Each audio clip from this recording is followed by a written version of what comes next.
Hey, Michael, how you doing this morning? Good morning, good morning.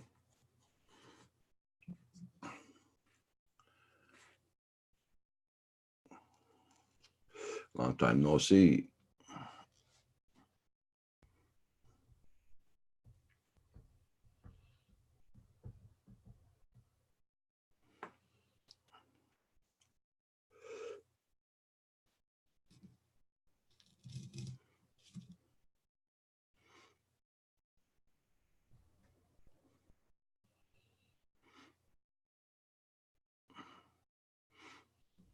Hope you're doing good there, Michael.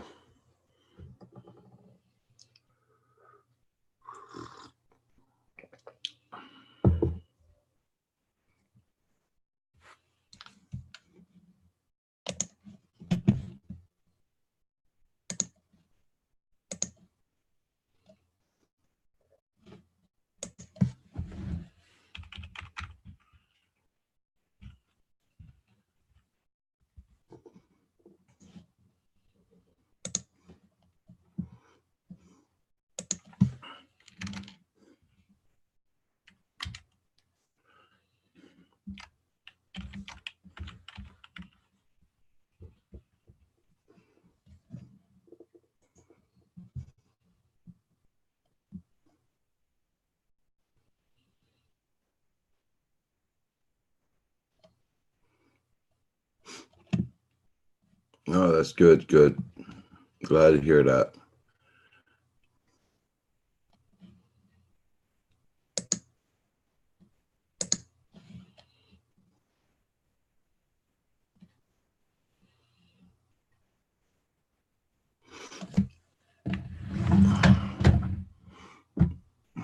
You're up quite late. Just thought of that.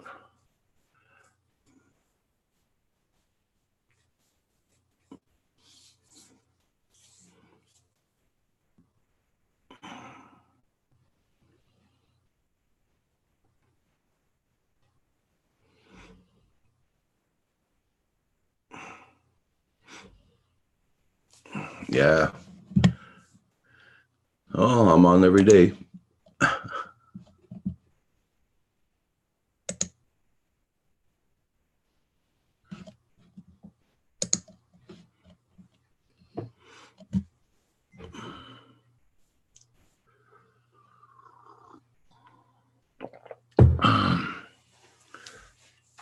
Oh, yeah.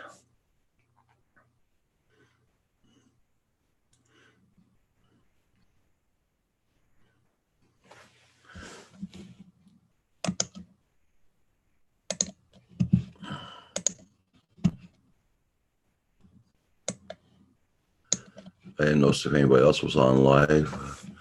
I'm going to check that out.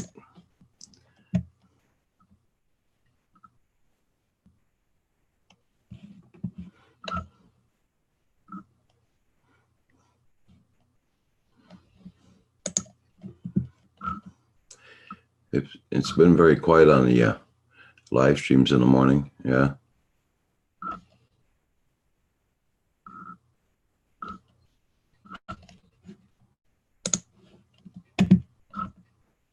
You've been really busy? Okay.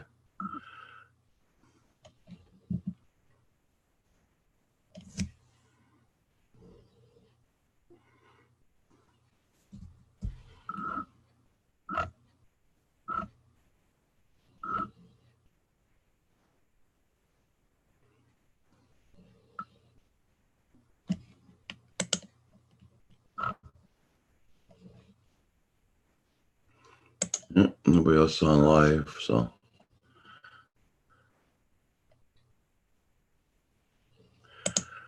I'm on every Wednesday morning at this time to catch everybody across the pond.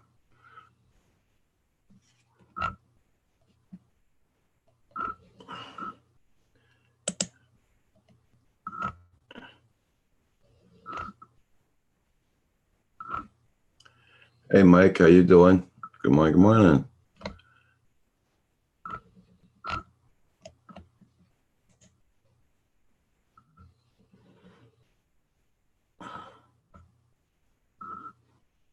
Glad to see you.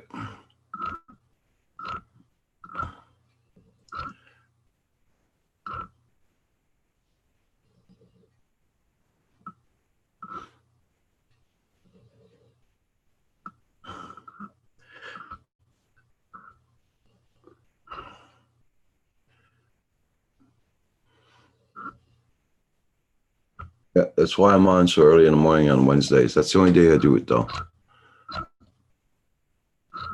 It's just it's a new thing. It makes third week I've been doing this now.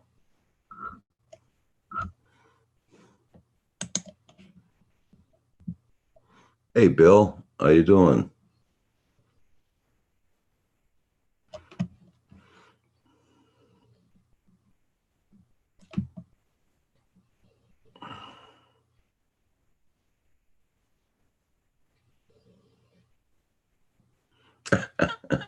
I never get used to being live this morning.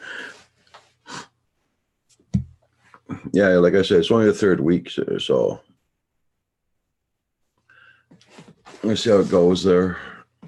Indiana Kid, how you doing?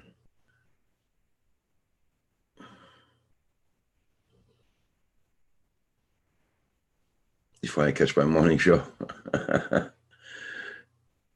You're up pretty late there too, Bill.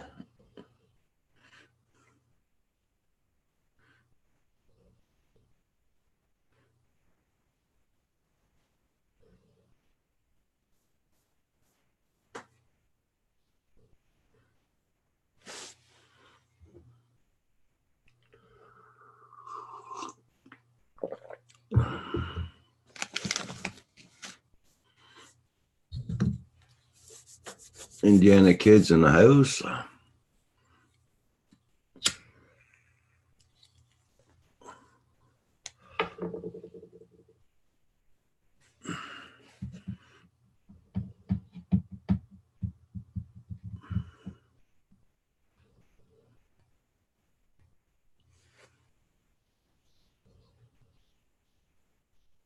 Indiana Kid, good, it worked. Yep. Oh, you're at work, you should say?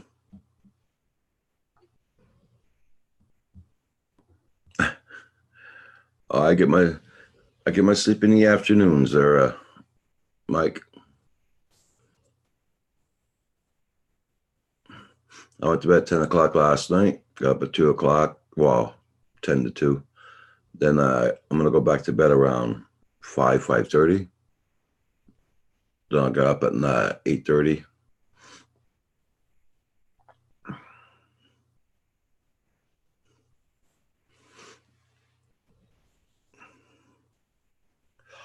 Drone Junkie, hey, how you doing? All the way from Holland.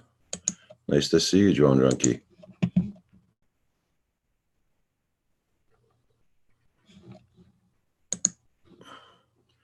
I'm going to bookmark your page.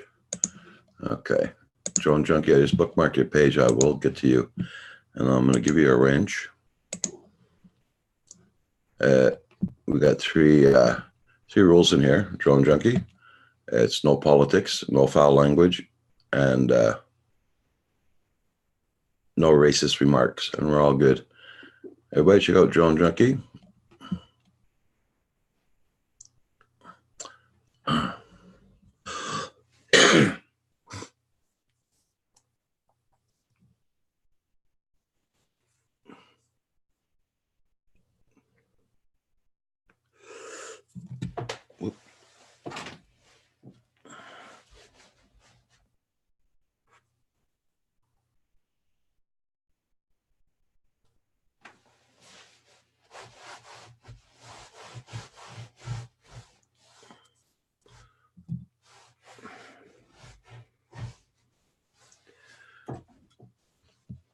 We have two Drone Junkies. I have two Drone Junkies on my list. One Drone Junkie here lives in Holland, and the other one lives here in Montreal.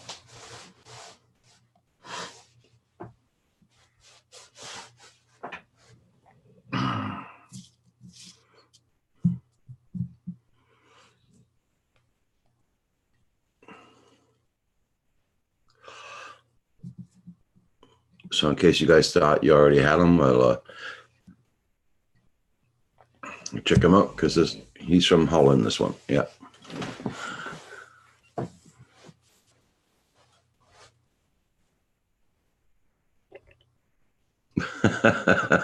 Yeah. Yeah. I know what you mean, Mike.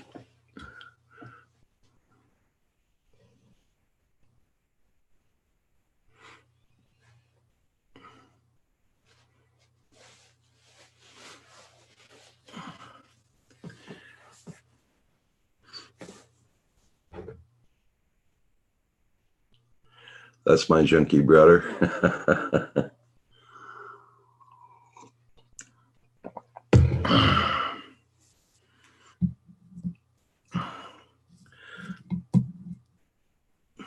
Yeah, because the other drone junkie the other day, I was looking at his videos and he was, what the hell? That's Montreal. So he finally came on. And I asked him. He saw he lives around Montreal area. So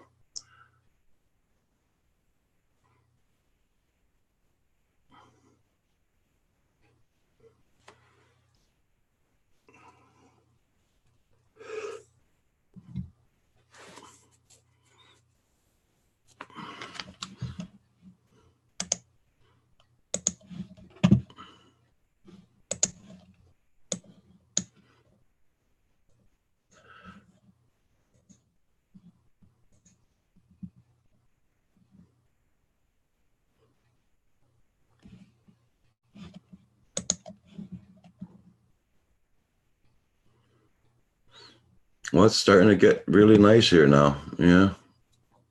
Joe Rhino. Hey Ryan. It was very nice today. Uh, makes it a couple of days we have nice weather. Today's supposed to be very nice, very hot. We're supposed to be in a 30 Celsius today.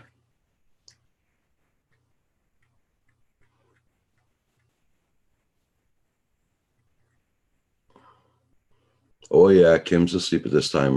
Yeah, Michael. Yep. That's why I don't talk too loud.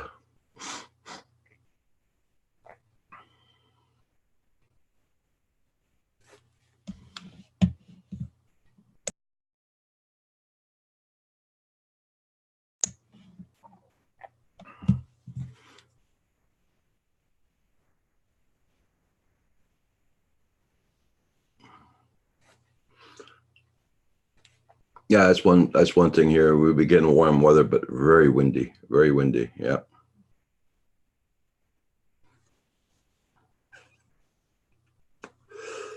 Shit, Bill. I'm sorry to hear that. Yeah.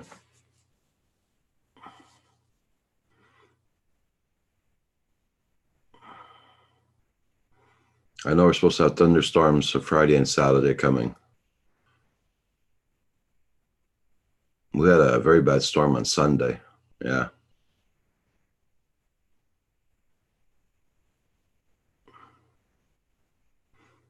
It rained all weekend here.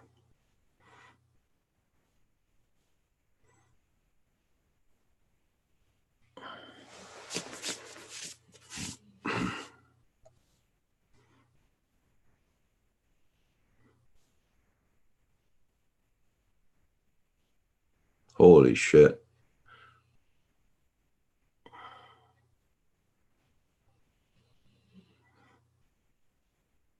Yeah. Well, nothing much we can do with it. Mother Nature's pissed off at us.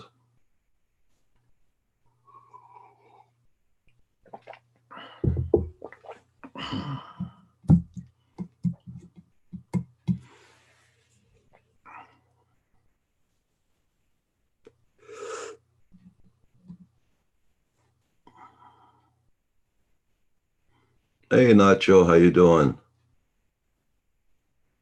Can't sleep?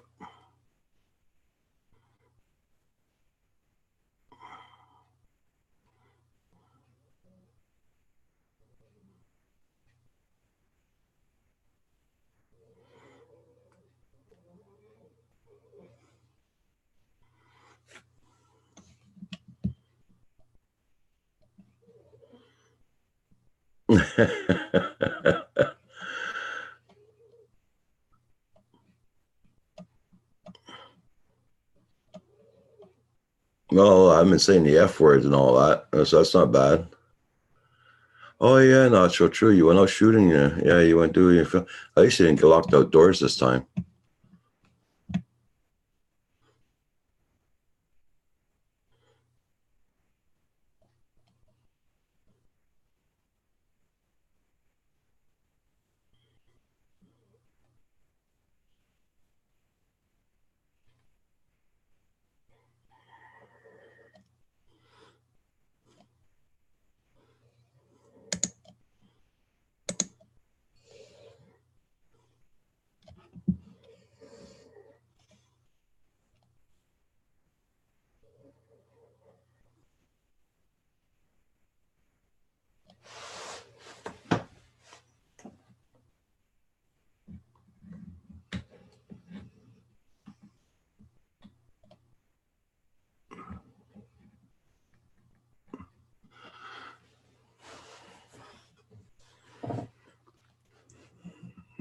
almost morning, that's for sure.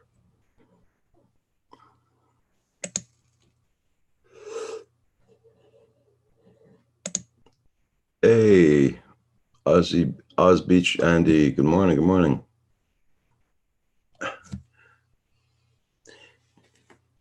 Yeah, she didn't want her bed in front of the door tonight. I don't know why.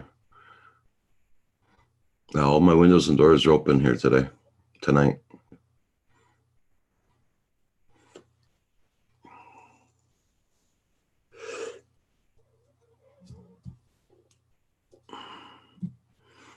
Nice to see you there, Andy. How you been? How you been doing? Yeah, Michael, she's out of it most of the. Okay, John Junkie, have a good one.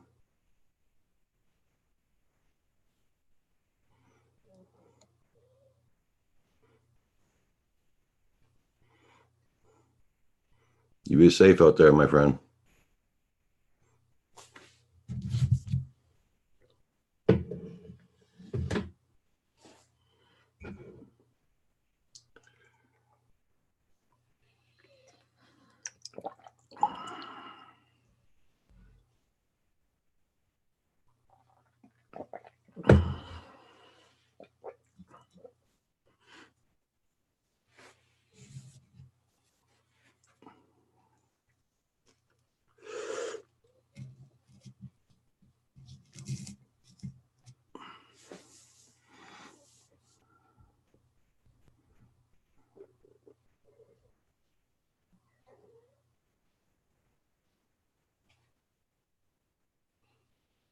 No, same here, Beach Andy. Like I was saying before, we had a couple of nice days there, but so damn windy, it's unbelievable.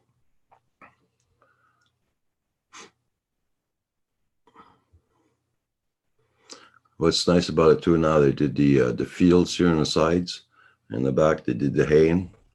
So now they're gonna do the hay bales tomorrow, get everything out of the way so we can go flying. Hey, Bill, you need 10 for 800. Whoa, yeah, you are getting up there. Very happy to hear that.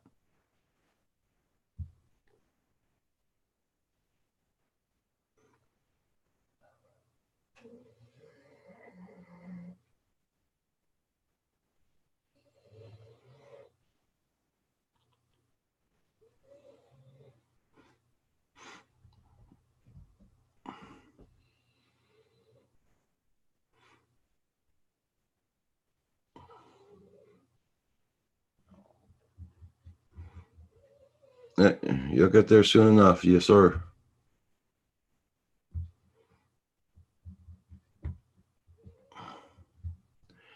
You're on the last stretch for the 1K club.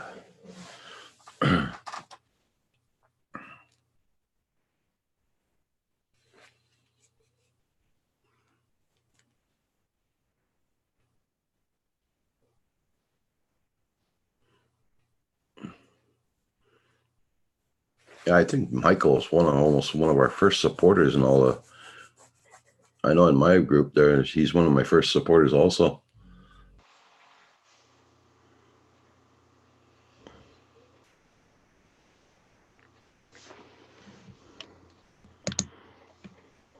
Let me see what you're at now, Michael, for the fun of it. 1,304. Cool. That's nice.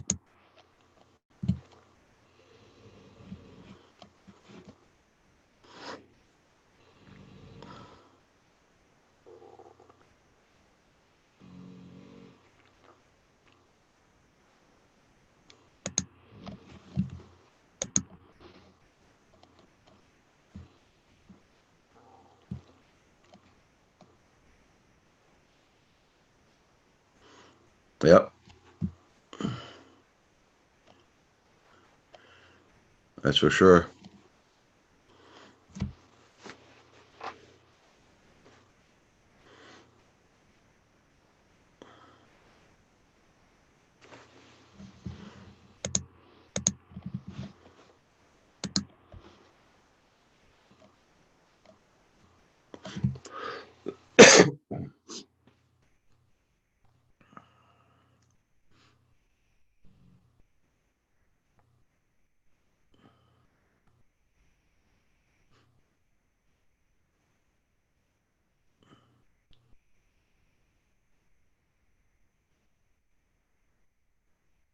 I'm glad you guys are here tonight.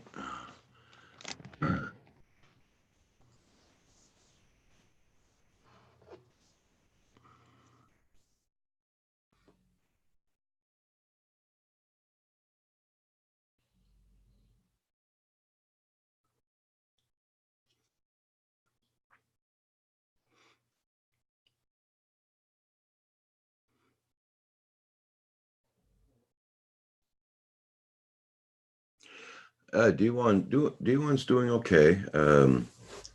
He's taking care of his grandchildren and all that, and he still comments on the live streams. He comes on once in a while.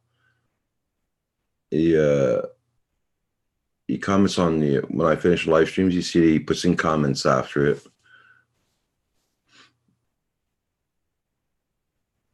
His health is good, so that's the main thing.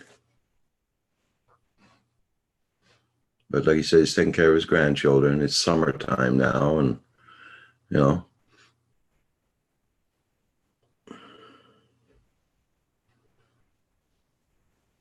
Well, Andy, I haven't been flying a lot lately because of the weather is so crappy here. But the only one I'll be flying is the Spark, and that'll be it. I might be trying the 5-inch racer. Got up here. Got the 5-inch racers there, so I might be trying that between here and the 17th. It's wintertime down there. Yeah, it's true in Australia. It's wintertime. Centroid Aerial and Val from Val's Life are going to be here on the 17th. They're going to spend 4 or 5 days here. We're going to all go flying.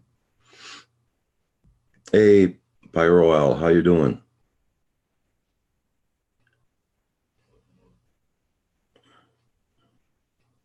Yep, that's it. True, Bill. Yeah.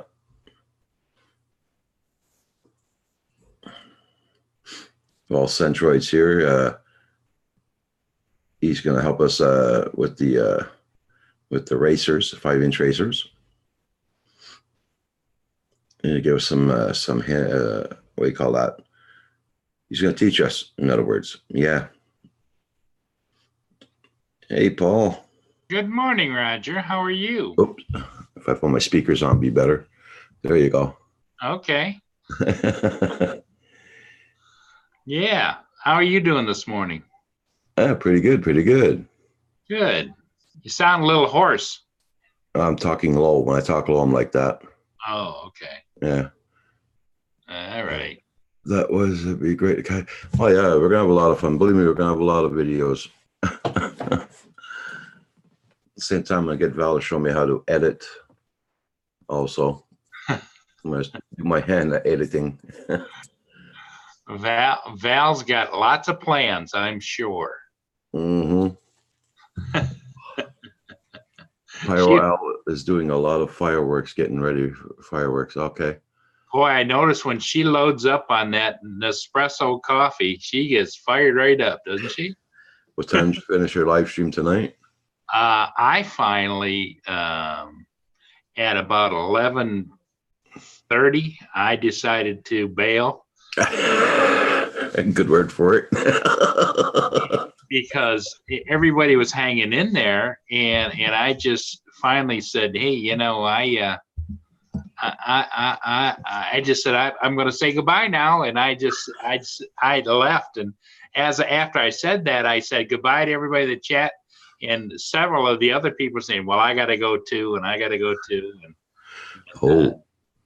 so okay. Everybody, I think everybody left, because what happened was Val had mentioned at 11 o'clock that she was going to say goodnight. And at 11, I think it was 11:30 or something, 11:40 or something, finally is when we all left. I finally says, well, now that it's been a half hour after you said goodbye, Val, I said, I've got to go. So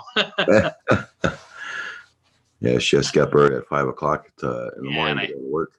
I turned my lights down for the early morning thing. I didn't think it was appropriate for me to have those big bright lights on me at this time of the night, you know. So I dialed it back a little bit. Okay. That's why I'm at the top of my head looks a little brighter because what I did is I tilted them up. Oh, So- okay.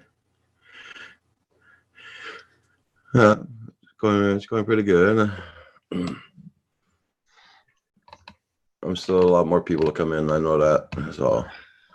Oh, I'm sure you will. It's because they, when you first started off, you started at 3:00, right? Yeah. Yeah. So now you're starting up at about 2:00 because I saw my invite at like 1:59 or something like that.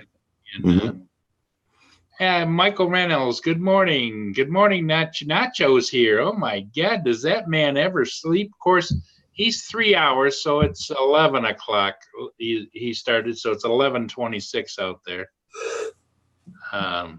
So yeah, he was getting ready when we left. After you left, Roger, Nacho decided he was going to go fly and take some pictures.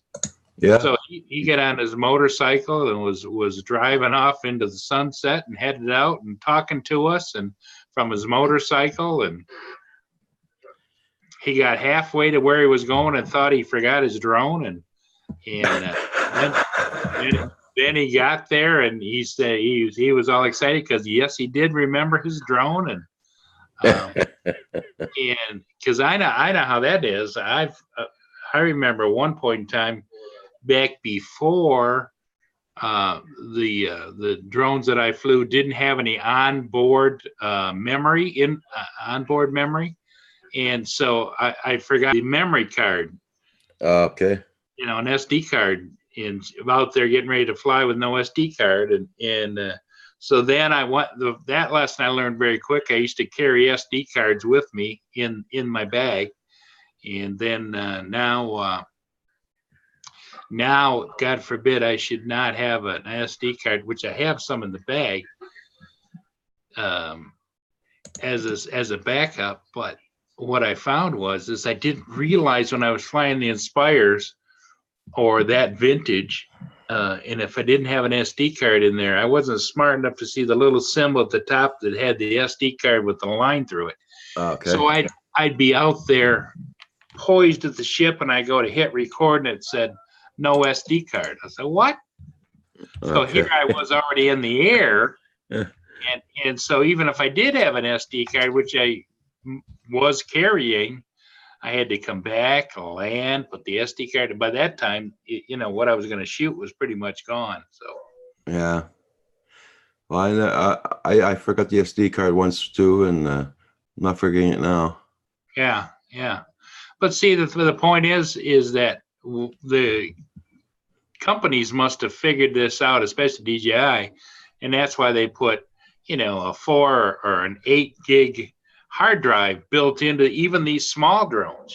There's already on board, so you don't ever really miss anything, because if you go to hit it and there's no SD card, it just comes up and says, "Do you want to switch your memory over to the SD to the internal?" Okay. You say yes, and it goes right away. So the only thing is, it's a pain in the butt, because then you got to bring it home, plug the copter in, turn it on, plug it into your computer, then take it out that way. Yeah, Newfound Jones says, how many times did I fly and forgot battery or SD card? Yeah. Flying trucker, sorry to hear that. You're in the ER with your wife right now. Sorry to hear that. Yeah. Praying for your wife for sure, my friend. Oh, yeah. Well, maybe flying trucker, maybe we're here for a reason and you're here for a reason. Maybe we're here to take your mind off it just a little bit and help you get through this personal crisis a little bit. But our thoughts and prayers are with you and your wife. That's for sure. Hey, Nacho, I just sent you a link. It's up to you if you're not too tired to come on. He says, I have not been too active. I forgot how to do 2 things when I went out to do. Okay. kind of reminds me, was it last night he locked himself out or got locked out of the house when he was Yeah. flying? Poor guy. I have to order a set of wings for my glider. A few weeks ago, I was flying and I brought it in for a landing, and I sheared the edge of the wings. There was a rock. Oh, okay. Yeah, that's the only bad part about the flying wing things. I know they're made out of styrofoam. And I would have thought, unless you have a way to hand catch it, that is probably not a great thing, because you can't always determine exactly where you're going to land it and what it's going to do to the aircraft. Yeah. Yeah, I know what you mean, Bill.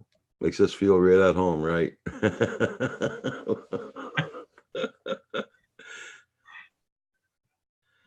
Yeah, you next time you go, Roger, ask him for a Tim Hortons box. Tell him you want to feature it. You can put it right there on the shelf behind you. That'd be a nice touch.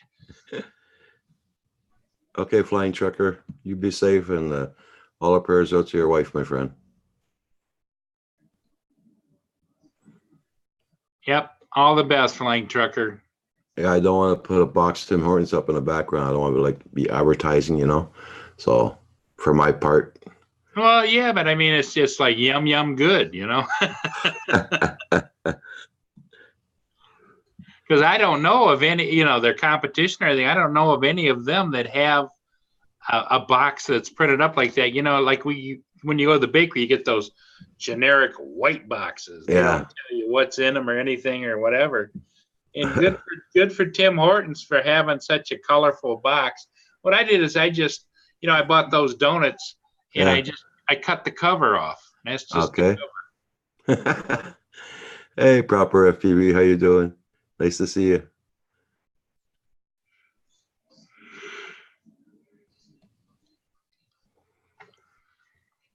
Did you lay down at least a little bit? Yeah, I got a little bit of sleep. Mia's over there sleeping. I got up and she just kind of lifted her head up and looked at me and then laid back down and went to sleep again. How's Roxy doing? Oh, she's doing the same thing there. Yeah. Right there. Yeah. She didn't want to sleep in front of the door tonight. I don't know why. Really? Guess it was too well. I don't know. She rather sleep on the floor, So I left her like that. Well, she likes that bed. Yeah, oh yeah. Makes it what, a year now? I got it? 2 years. I have to change it pretty soon. I don't know if they make any bigger ones than that. That was the biggest one I found at Costco's. Yeah. Yeah, that's a good size one. I know they make big ones because we have a PetSmart too, and I remember going into PetSmart. I don't go to the pet stores like I used to because now I just have Mia's dog food and treats delivered to the house. They don't charge for it, and it just comes right to the door, and I can order it online. I get it at the same price, if not cheaper, than you can buy it in the pet store, and it just comes and it comes to the house. Nacho, check your junk mail. It might be in there. I know I sent it. I'll send it again.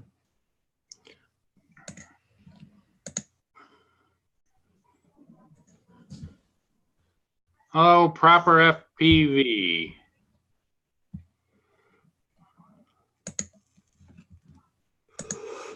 I just sent it again there, Dennis. Whoa, no. Pyro says he doesn't sleep. That's for the week. LOL.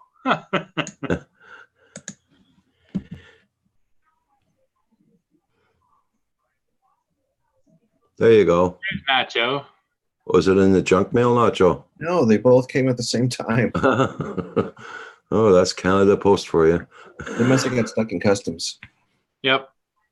Yeah. So you got out and you got a chance to fly, did you? I did. Good. It was nice to fly, and it's funny. Some guy walks up to me and goes, "Man, you're really good with that thing." And I never feel like I'm good at like flying. Like I I don't know. I had fun. I did stupid things. What I went out to do was two things. I wanted to do a time lapse from the drone, Okay. and I wanted to take some long exposure night shots. Well, both failed. Oh, okay. That's okay. But it's good. It was a good thing to fail because I learned a lot. Yeah. I didn't Steve. remember. I couldn't remember how to manually focus the camera. It was too dark. It wasn't focusing, Okay.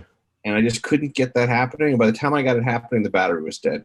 Oh, I mean, I was on my third battery because that's the first two.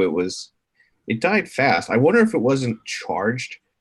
I don't. I just pulled it out of the bag and put it on. I wonder if I just put the same dead battery in twice. No, I could have done that because it went up, and it only stayed up like 5-10 minutes, and then it was a battery warning came up. What were you flying? A Mavic Pro. Okay. Okay. Steve Carpenter, hi. The first two batteries were well over 20 minutes. Okay. Well, I pulled out my my Mavic 2 Enterprise this evening because I'm thinking about selling it. I've only got 4 charges on the battery. And so the battery was showing like 3/4 full, but I was playing with it here on the desk and it went down really, really fast. Oh, yeah. Hi, Steve. It's because the last time I charged that battery was probably 2 or 3 weeks ago, you know? Okay. Right. So Well, it's I haven't charged one. It's been a couple of weeks for me too, so that could be it too. because the auto discharge on mine, the longest you can set it, I think on mine is 7 or 8 days, and then it automatically starts to discharge on its own. And I think that once you get deeper into that discharge cycle where it's taking it down, it may show more because it's at rest than it does when you actually fire it up, you know? Mm. Well, I see. I did get some pictures. Yeah. So, actually, here's the thing. My video tonight is better than my pictures, which is not the norm for me. Usually, it's the other way around. I get good pictures. Steve Carpenter, I go on every Wednesday morning at 2 a.m. or 3 a.m. until about 5:36. Then after that, I go back on at 9 o'clock. Oh, Steve, how are you doing? This is new format for me. I do this every Wednesday now. This makes the third Wednesday now. Well, if you notice on my video that I did of the fireworks, the first few fireworks after I was up,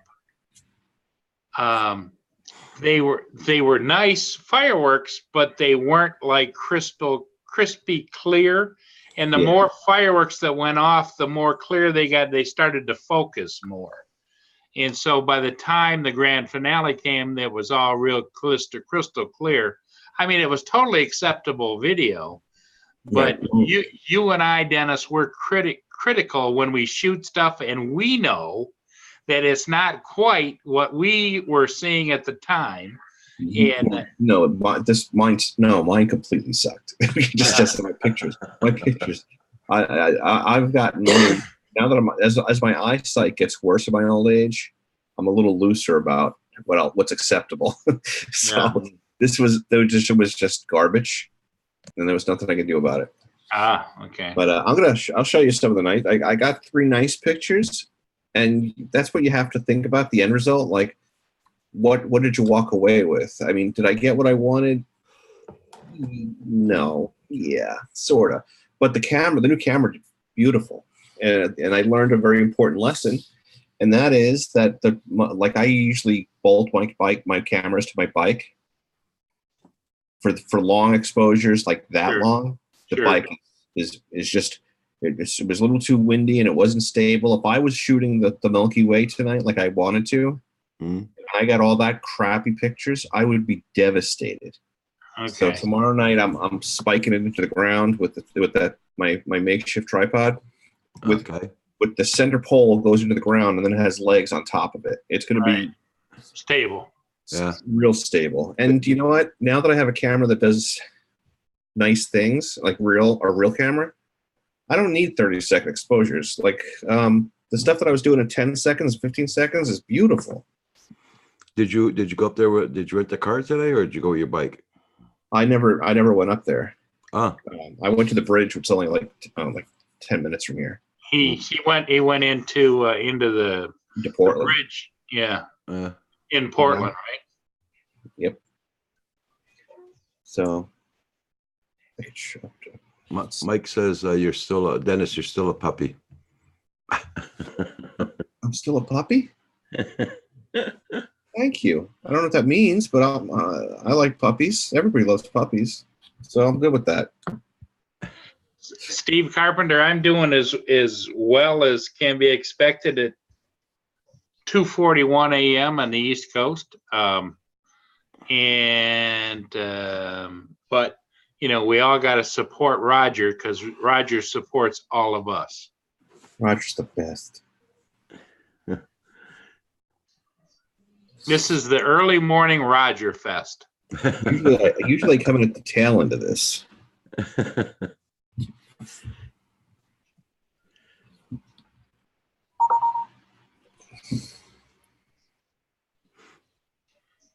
But you're 100% right, Dennis. Every time if things don't go quite the way we want it to, but we learn something, it's a positive. Well, this is. But I if made a few mistakes tonight that'll save me from taking the bridge tomorrow. Like, well, because I'm going tomorrow to do the Milky Way. Uh-huh. And what I learned over those last couple of days where I couldn't go is going to make the results better. Everything happens for a reason. Yep.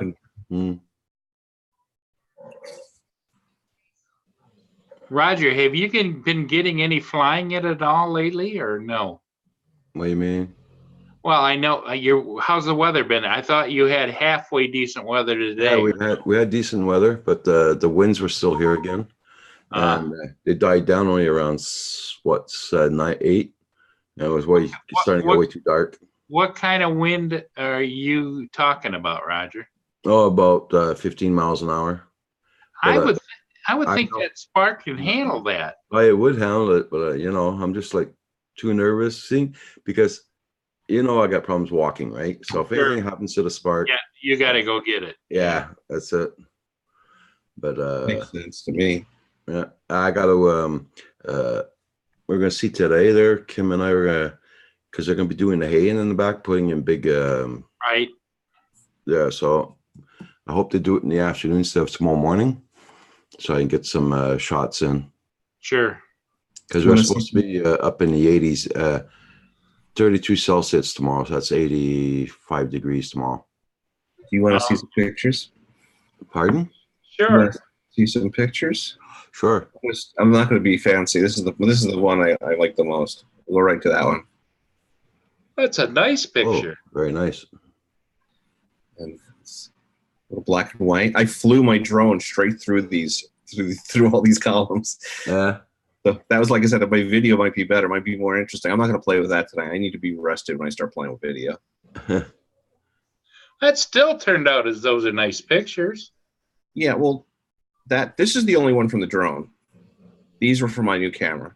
Yeah, it's too bad. It's too bad you couldn't have had the drone catch the same shot from the same angle, but elevated about 50 or 75 feet of the bridge shot. The one color one you showed us, because that's a great angle. The time of day, everything was just perfect. Everything would have been all right. Yeah. Well, thank you, Steve Carpenter. That cracks me up though, Dennis. Boy, Mark just goes crazy if he ever thinks about that sock puppet or that therapy doll. He just. What is he? You just find it creepy, or? He just freaks out about it. And what I don't know is, I used to think it was just kind of his shtick, but man, he just does not like it. Oh, at all. He's and I think he saw too many horror movies when he was young. I don't know.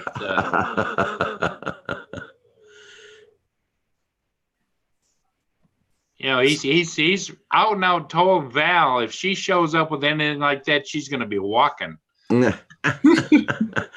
Or it's going to stay on the side of the road, her or the doll, one of the two. And I think that Val thinks he's kidding, but I don't think Mark would do that, but it sure wouldn't be a good scene. No. Because she said, I'm just going to put one in my pocket. I said, no, don't do it. Don't do it. Dennis, Steve is asking you, what kind of camera did you buy? I bought a Canon M50, which is nothing special, but long story short, well, it's not going to be short. Cameras are disposable these days. It's really gotten so sad. Like a digital you buy the top of the line digital camera, it's lost half of its value within a year. It's ridiculous because they're just constantly, they're evolving so fast.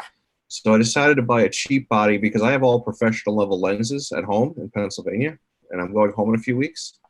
So the glass lasts forever. I have all this good glass. I wasn't going to spend big money on a body because 90% of the time I shoot in automatic. I mean manual anyway. So I don't need all the bells and whistles. I just want a body to put on the end of my good lenses. But I don't know if you. I guess they saw the pictures, but it's nice, and I do like it. I like the fact that I can control it from the tablet. Like just put it in a stand, bolt it down, get it real firm, and then use tablet so I don't shake it and adjust it and it doesn't move. So if I want to do stacking and things like that, I can do it. So hold on. You want to set up a couple of cameras, Paul? Yeah, I did. I used to have Nikon D70s and D7 came out with a 770, I think I had for a while. But once I started really flying, that's nice. Once you get back into flying again, I sold all of my big lenses and all of my big camera equipment and everything. Okay. Because of the perspective, and I think Dennis would appreciate that.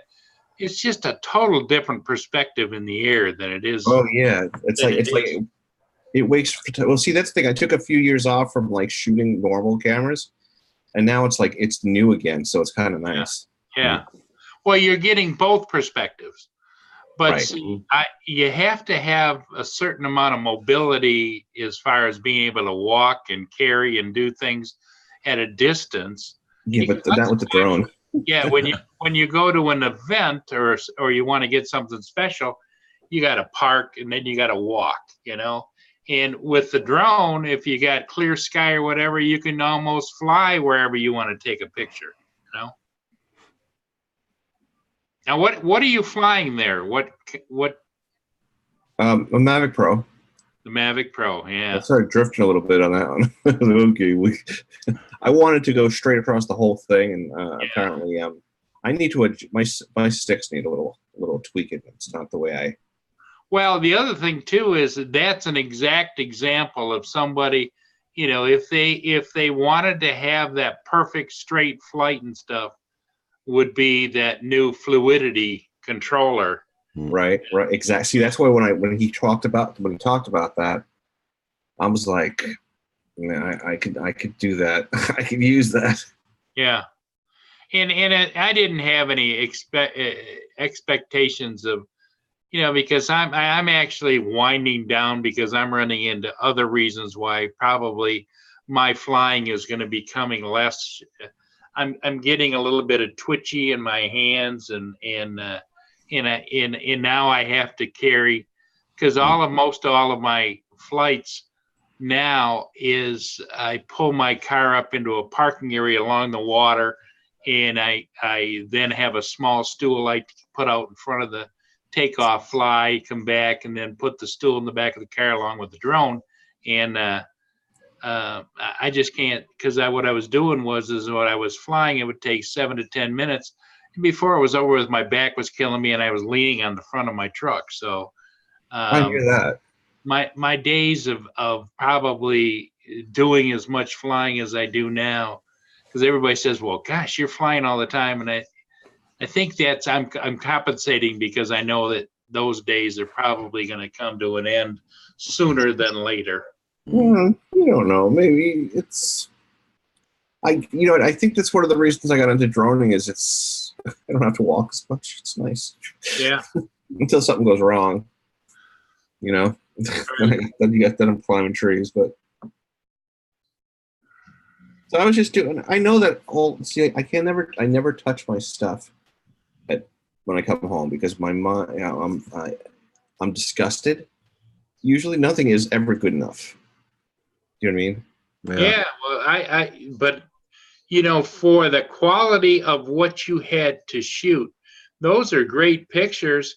I mean, it'd be nice if it was blue skies and you had that perfect amber light that, you know, right. That sweet spot, but you got clouds and everything. That's good, crisp, clear stuff. You couldn't ask for much more out of the camera. No. It's the subject that failed you. It isn't the photography or the cameras. Right. Dennis, did you read what Steve Carpenter's writing in the chat?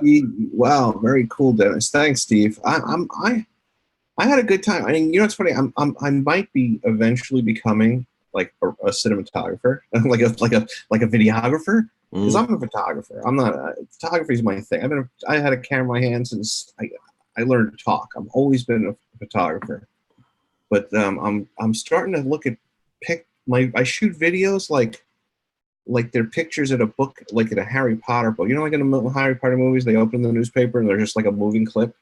Yeah. I love short little clips like that. That's what I almost my YouTube channel was almost called Nacho Shorts. Come on in and Nacho Short. Now are you shoot because that's the perspective you want? Are you shooting them more flat than? In other words, you're not enhancing out of the camera the color. You know what? I don't yell at me. I rarely shoot in raw because I'm kind of old school, and it's got to be. If it doesn't come out of the camera right, then there's too much cheating involved. Okay. Does that mean that? I mean, call me whatever. You're getting a little crazy. It's just people. I like to try to be as. I was doing a little journalism for a while, and Sure. I want everything to be as legit as possible. Yeah. See, So, I used to appreciate with my Inspires, they had a setting, a Cinelike, which would actually enhance all the colors, enhance the photos, and all of the pros were shooting in raw or the more flat settings of their cameras. But I like them to pop, the colors to pop and everything to be, and they were looking to do a lot more of that in post. And I was looking to not have to work that hard at whatever I was shooting. Doing this would have been so easy with that new controller. I would love to have tested. I'd love to take that controller down here, shoot a test video right on this bridge. Yep. Flying through the holes and doing like this video, just going around, and there's a lot of useful clips here. You know what I mean? Yeah. Oh yeah. Yeah, that would have been cool. I only got stubbled once in this circle, but you know, considering I wasn't using a pre-programmed thing and just doing it with the sticks, I think that wasn't too bad. Yeah. Yeah.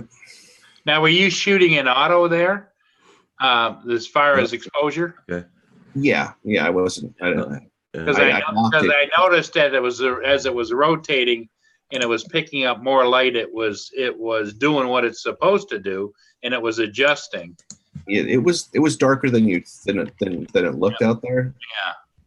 So it was towards the end of it was already probably 9:30. So it was just all the brightness was coming from, you know. Yeah. Steve Carpenter, I was telling Steve to look at what you were writing down for you. Yeah. That's why I said Dennis to look at what Steve Carpenter's writing for you. Yeah. I'm too staring at my stuff. I'm sorry, Steve. The chat. I get mixed up. But yeah, I like. I don't know. There's no pure photography anymore. You know what I mean? Right. I mean, even I've had everybody's wondering why I always sit in the dark in the red room. You notice I sit in the dark in the red. I spent my whole life in a dark room. It's kind of like my thing. It's like my happy place. Yeah. And so when I'm editing, I kind of like to be sitting in the Well, room. I can only imagine at the photographers that were back when they first started the box cameras, when they used to have it and they used to put it on the plates I've and done that, you know.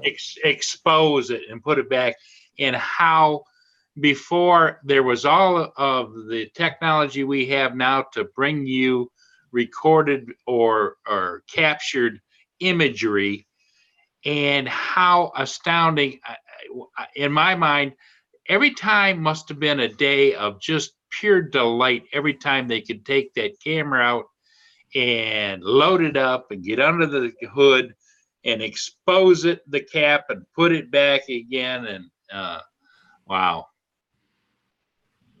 Yeah. Because there just wasn't any of that going on. And then when somebody discovered motion pictures, oh man. I'd say I'm more of a photographer than a videographer, but I'm definitely like I'm hanging out on the drone channel with you, you know. But I don't even really consider myself like a pilot. I'm just using my camera. I'm just using the camera. Although I've gotten better at you're a flying photographer. That's what you are. Yeah. It's like I look at it like this: if they had those big booms that they put cameras on that were 10 stories tall and you were operating it, you're still a camera person, you know? Right. Like doing like yeah. And all a drone is for anybody that does anything cinematic or photos or whatever, is we're using that as our boom, you know? Right. But I'm satisfied with some of my stuff from tonight. You know, if you can walk away from a shoot with like 2 or 3 good shots and some good video clips, there's nothing to complain about. I mean, I've been doing this long enough that everything should come out the way I want it to.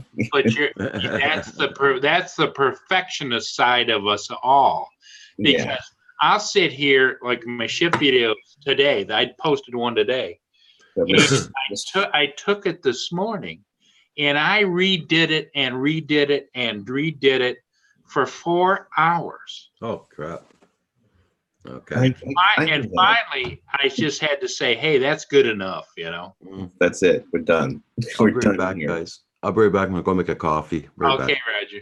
Roger, you need a coffee. I understand. In fact, my lady friend Lynn, my girlfriend, she's always, I always complain about things, and she says, "Well, that's because you're a perfectionist." And I said, "Yeah, I want it as good as I can make it." And she says, "Paul, all of the flaws you see, 98% of the people that are going to watch that video won't ever see them or notice them." This is true. They'll focus on all of the wonderful things that are in the video, not those minute little things where it didn't fade quite right, or your angle was off a little bit and the subject wasn't perfectly centered. And, the last video that I uploaded, I spent more time working on the stupid thumbnail than I did on the video. Yeah. I edited it live last night. After you guys signed off, I stayed up and I did a live stream and I just edited. And, a few people showed up, but I just edited, show them how out of control I am, because I don't have like I don't follow anything. I just do, you know what I mean? It's like, okay, what do we got? Let's make it and start cutting up each piece and putting them together in a way that works. And I kept on talking about how the hardest thing about being a photographer or a videographer is killing your own children. Oh yeah, yep. Yeah, I mean, you have all this great footage, but if it doesn't work to tell a story, it's you're gonna bore somebody off your channel. You got to just kind of, bring it to cut it down and make it right. Yeah, and it's almost a curse, because every time you make this change, then in your mind you say, oh, because I changed that, I got to go over and change this. And then I change this and then say, well, that doesn't make this quite right. So I need to change that. And then I come back to here and here and here. Pretty soon it's like, I can understand why when they shoot major motion pictures, they edit it for 6 months to a year before they put it up. Oh yeah, that's because the work that you do, the camera is just one step. I mean, it's not even the biggest step. It's the initial tool that gave you all of that stock, and then they turn around and chop it down to about 10% of everything that they actually shot. And you not only have the guys that are the cinematic experts, then you have the storytellers that want to tell the cinematic guys how it's supposed to flow and what it's supposed to do. And oh man, that would drive me crazy. I want to stare at my picture. Sorry. I don't know. I like it. I like this. Yeah, this is out of all the pictures, this is the one I like the most, and it's all right.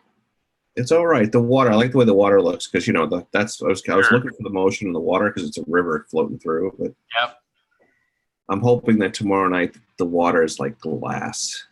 It would be so nice. It's not going to happen, but it would be so nice. So nice. Did you have any wind there?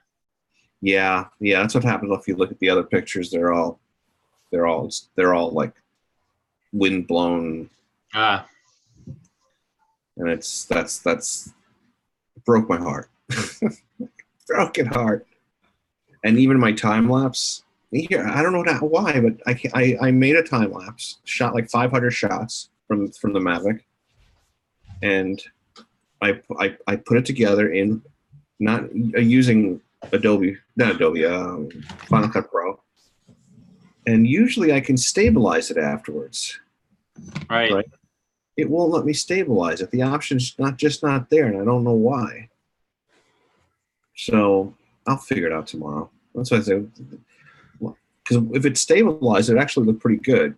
Because the clouds are just rolling over the bridge, and the sun's going down a little bit. So, but I just walked away from it and said I'll just edit pictures because pictures usually make me happy. And that's the first thing I do when I shoot my ship videos. I go through because I shoot everything with the video running, because I've learned at a very young stage that I can pull photos out of a video, but I can't make photos into a video. You know what? I hate that I'm starting to do that too. Like when I look through where I'm flying through those pylons, there's a lot of nice stills to pull out of there. Sure. But I'm not doing it tonight. I'm gonna just, try to be better. That's true, Steve Carpenter. Yeah. Yep. But it makes me. I feel good to be out there. It's nice to come home and not have been mugged too. I didn't have to brain anybody with my stick. So.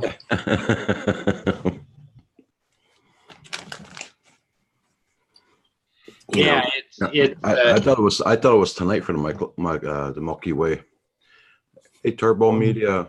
How you doing? Tonight is the new moon. Oh no, well now it's over the night tonight is the new moon. But the days before and the day after are good too because it's just a sliver and it doesn't stay in the sky long. So tomorrow night, it's looking like the weather's going to be good. I'm going to go for it anyway. So if I'm sitting there in clouds, I'll sit there until midnight. You gonna rent your car for tomorrow? No, I feel good. Yeah. Okay. I'm gonna bring my CPAP machine with me though. So you're gonna stay up there? I want to have the option. Okay. If I decide to stay up there, I want to know that I can stay overnight and not pay for it. Yeah. Yeah. I mean, I could just put a sleeping bag down next to the bike. I've done that many times. I wanted to ask you, now that you mentioned that, the sleeping under the stars, Did you have any conversation with your neighbor about locking you out the other night? No. No. I almost did. And then I realized, because before when he was talking to me, he was talking to me about super paranoid, creepy stuff. Okay. So I'm kind of just gonna leave it at that. Yeah, you don't want to get that bandy rooster all ruffled up, huh? I got 3 weeks, 4 weeks till I leave. I'm good. I'm good. The girl that lives upstairs, her name is Julie. Uh-huh. So nice. I think she's probably like maybe a couple years older than I am. I don't think she's 60 yet, but she's a good looking, like late 50s, country girl. Very, very religious. I was throwing rocks at her window, trying to get her to get her. And she goes, "Oh, I heard you tossing rocks. Why didn't you look out?" "Oh, well, So, yeah. That's like bad romance. Sounds like you could have been shooting your own movie there. Throwing rocks at the window. Well, that's what I wanted to see. How much battery's left? Because I did a lot on the camera, and people complain about the battery life on this thing. And I bought like all these extra batteries. I still. It'd be nice to know if it's. How did you? Yeah, we're all tied to the length of the battery flights. Although I find in my case, I'm always only using 40, 50, maybe 60% of the battery whenever I fly on my Mavic 2s. I usually come back and I'm like it when the battery warning comes on. Mm-hmm. I'm usually in, like, for lack of better words, final approach to land already. Oh, okay. I don't know. I'm not always just like tonight's shoot. Like it's funny because I was watching the video before, and I'm coming in, and it literally just as I just got down like into to land before it did its stealth landing, the battery warning came on. Well, what do you have it set at? 30%? Yeah, whatever stock was. Yeah. Actually, it might be set at 20%. Michael drives me crazy when he's down there 7%, 3%. Like, oh. Yeah. My spark is always set at 20%. Yeah. I have mine first warning at 30, and then I think critical is set at 20 or 18% or whatever. Well, according to this, my battery is still showing as too bright to see, but full. So, but you know what? I bought a battery with it, which was like $50. So, oh my god! And then I went on Amazon and bought like a 2-pack with a USB charger for like $15, which makes me want to go return the other battery. But and then I realized time lapses and long exposures drain a lot of battery, and I found this thing for $12, which is actually a plug, like a fake battery that goes in it. Uh-huh. Okay. And you plug it into a power brick? Yeah, and you plug it into a power brick, or I could plug it into my bike, because my bike is a rolling power brick. Because I think that the stock battery is 875 or something like that milliamps. Yeah. And I have multiple power bricks. This one is 5,000. Actually, no, this is 6,000. Okay. Walmart, $9. Can't beat that. Works fantastic. So this would run it freaking all night long. I have the one that sticks to the selfie stick. That's also 6,000. But then I have a jump box for my bike, and that one I think is 20,000. So you can use it as a jump box, or you can use it as a battery, as a external battery. So that's always on my bike, because you don't know, you have to jump yourself. Like if I use my CPAP machine all night camping and I wake up and I killed my battery. Yeah. Because I've been camping so cold that I'm like, you know what? I'm like freaking freezing. So I put on all my heated gear, and then I climb into my sleeping bag and I turn it on for like just a few minutes to build all the heat in the sleeping bag, and then I turn it off. And then in the middle of the night, as I get cold, I'll turn around for a minute, warm up the bag, and then. Mm-hmm. Yeah. And so if I fell asleep like that, I'd be like a baked potato when I woke up, probably cooked, but I have a dead battery in the morning. So I like to have, like I said, I like to be self-sufficient. I don't want to be depending on anybody else to save me.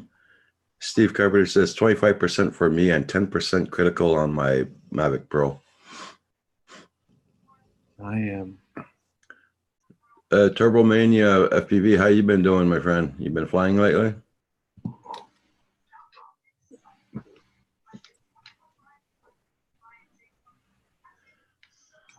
It reminds me, I bought one of these.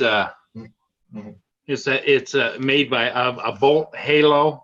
I don't know, and it's a power brick, and it's got it's a flashlight on one end. It's got all kinds of adapters and different settings on the front, and on the side, cool. It's got 110. Oh wow! Okay. So mine has that too. Mine has a regular house plug too. Yep. And it also has a jump start for your car or your motorcycle. Yeah. It's a great thing. I never used it. It's still sitting here. I've never used it on my own stuff. Okay, I know. I rephrase that. When I bought it when I flew home for Christmas. I left my bike in Texas, not this bike, but my old beat up bike, which is why I bought it, because my bike was crap. Yeah. And when I stayed home for a month, I left it literally parked on the street in like a bad neighborhood. I was hoping it would be gone when I got back. Yeah. When I got I've had this over a year and it's still fully charged. Yeah. And it comes in a nice little bag with all its little goodies and everything. Yeah. My little hard case. Yeah. And but the thing, when I got back, my bike had 2 flats and a dead battery. When I got back, just sitting there in the cold of Dallas. Wow. And so I took that thing out and I jump started it, got it running, and then I pulled my pump out and ran it off the bike, and I was on my way. Yeah, this came in a nice little pouch bag that cinches up. My pump is in a little bag like that. Yeah. So I don't know. I never carry it with me, so what good is it? But you should put it in your truck. Well, you should keep it in case for your truck. You ever have to boost your battery or something. Yeah, because it has, and it comes with the actual clips that go onto the battery. Yeah. Yeah, mine too. Which surprised me, because usually they have plug it into your cigarette lighter type of thing. Yeah. But it comes with the actual clips and plugs right in. Okay. And it comes with a charger, its own charger. Yeah, nice. It's a nice. I thought at the time when I bought it, I said, "Boy, that'd be nice to have." Yeah. Well, no, it's for somebody like us.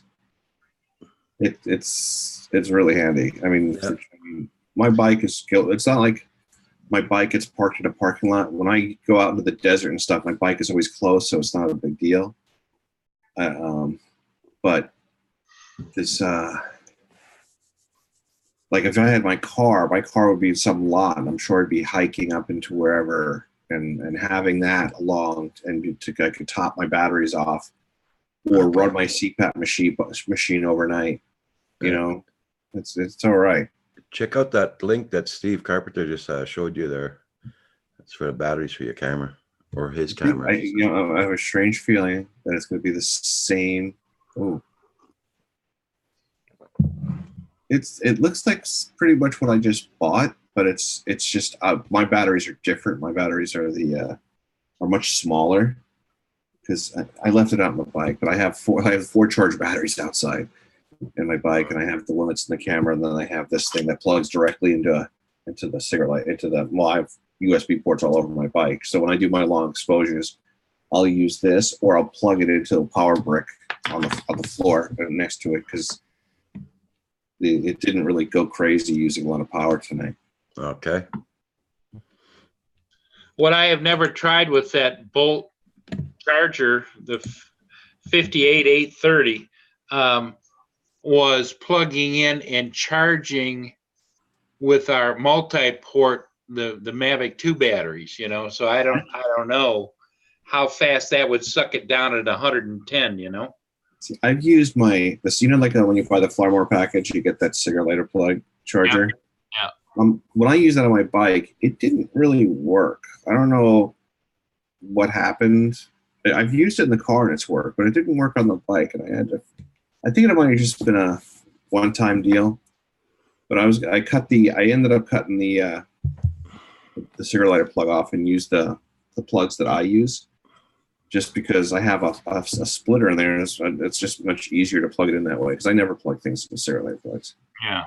And if I did, I have a cigarette lighter plug attachment tube that goes to that I could use. But yeah, I want to go up. I want to go up Mount Hood. Mount Hood. I want to sit back and I want to just let it happen. The best part about being up there is how, you know, when you're out by yourself with them. Well, it also sounds to me, Dennis, like you're there at the right time. I mean, you're going to be there, what you said, 6 more weeks. So you ought to be able to catch a lot of good stuff when you get up there. 4 more weeks. This is the last new moon I'll be here for. Okay. Oh. But as I ride home, I'm working. My 28th is going to be my last day of work. And I'll leave probably maybe the 29th, the 30th at latest. The next new moon is the 31st, I think, of July. Yeah. Uh-huh.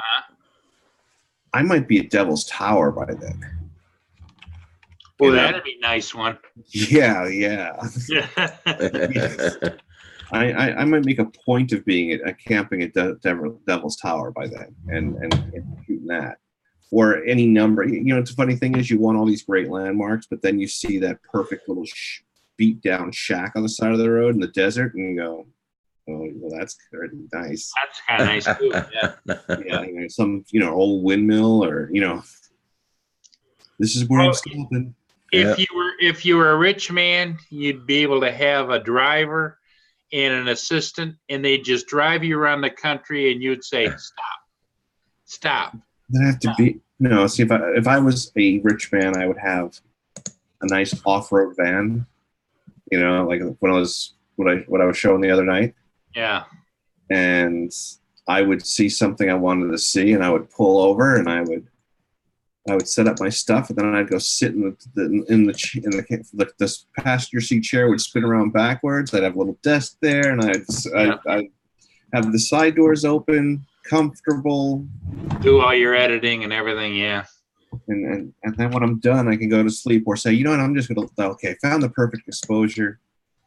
I'm just going to let it take pictures every 30 seconds all night long and then stitch them all together in the morning.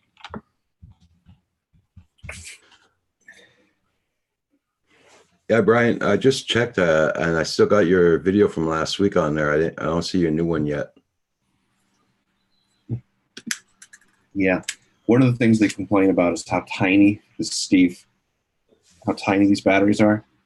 These 875 milliamp, and they go, because you only get like 300 pictures on them. Okay. But I'm like, I did all long exposures, all like 15 and 30-second exposures, and it still did good. So, but whatever. I'm also used to track days with my 1Ds. I had 4 different 1Ds. I went through the first 4 generations of them, beat them to death. And I would go through 6 batteries a day, shooting road racing. So, this is easier. I think without the mirrors and the motor drives and all that other stuff, it's definitely they don't use as much battery as they used to. Right. Brian Gearby, I just bookmarked it. I'll look at it later on. Yeah. There we go. What's that flying around your house there, Roger? Is that a little drone or a mosquito? I probably got a mosquito there trying to make his view on camera.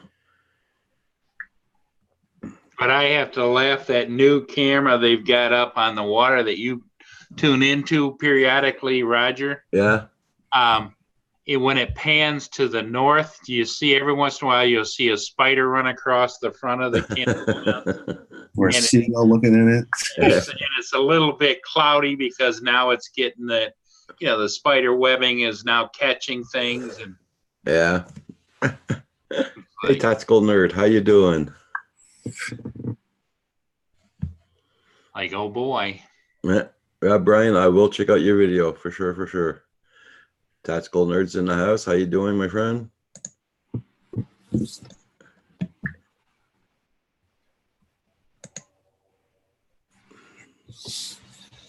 He posted a video 3 hours ago.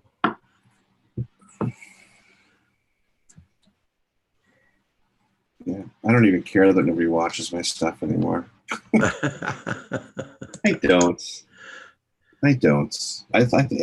To me, everything is practice. I'm not sure what I'm practicing for, but it's all practice. You make one great thing in your life. Tactical Nerd, I bookmarked your channel. I'm gonna go and rate it today there. I'm gonna check out your videos.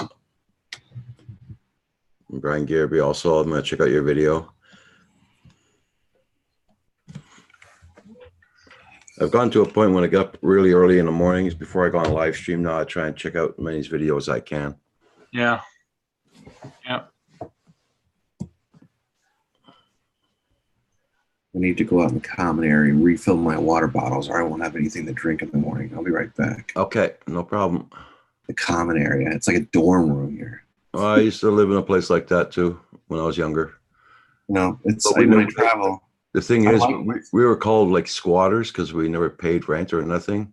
Oh, I believe in rent trust. Yeah. We had water, we had hot water and everything, man. No rent to pay, nothing. Well, but you know what?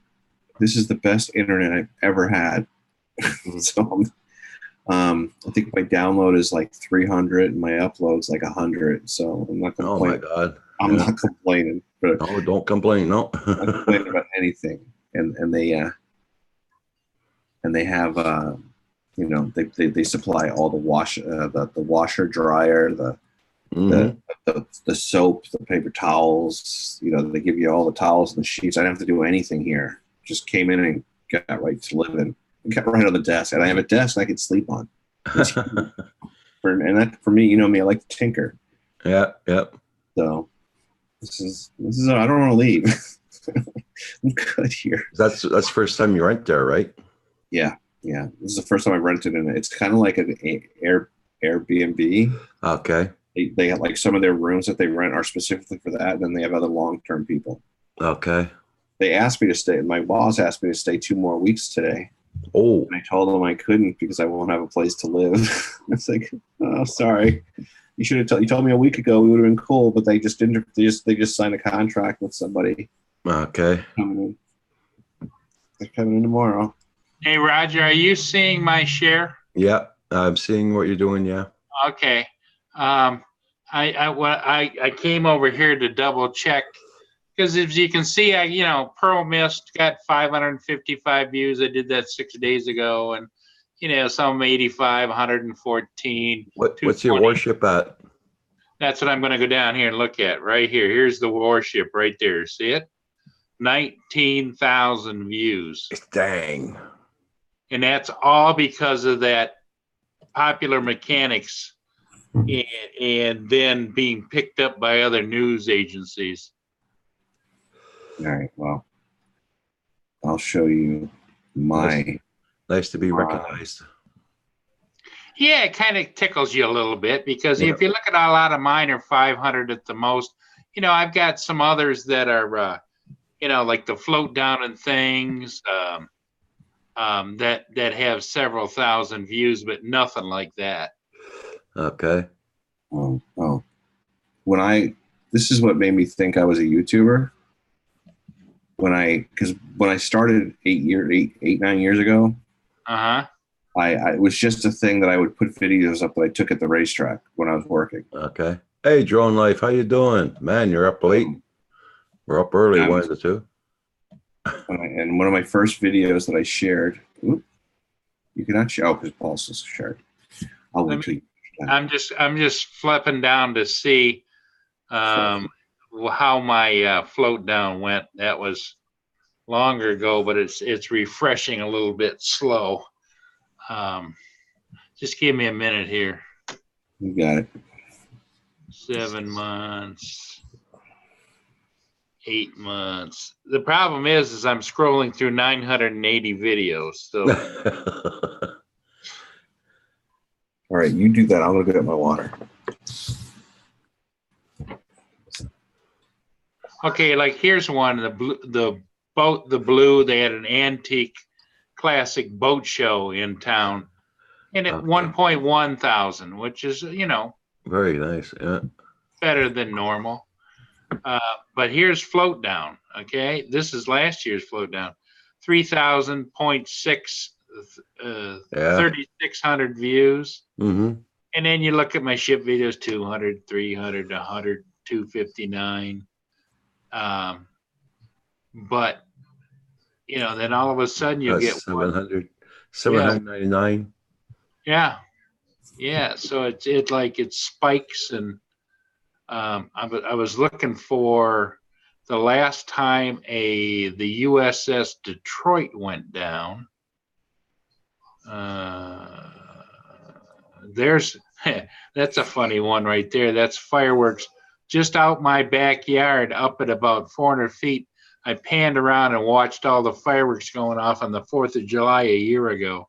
Okay. But what I'm looking for is another ship that looked just like that last one when it came down. Should be, come on, refresh.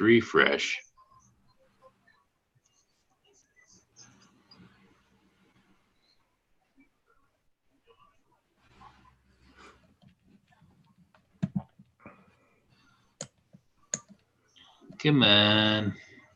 Big man. It's going slow. Yeah.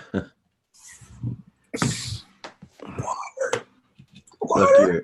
Lucky your neighbors upstairs are asleep. They're not using the internet.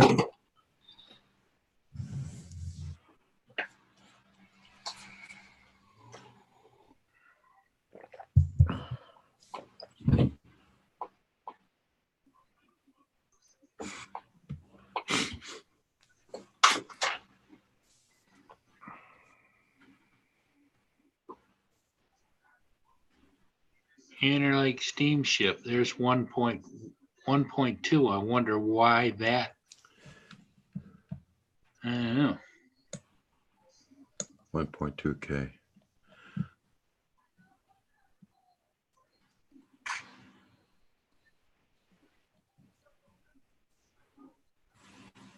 I know I'm 1.4K.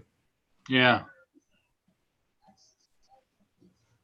It's just kind of hit or miss. You just don't know what Yeah.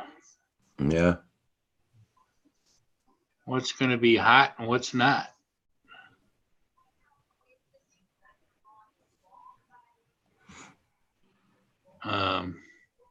Because most of them are 100, 200, maybe 300 at the most.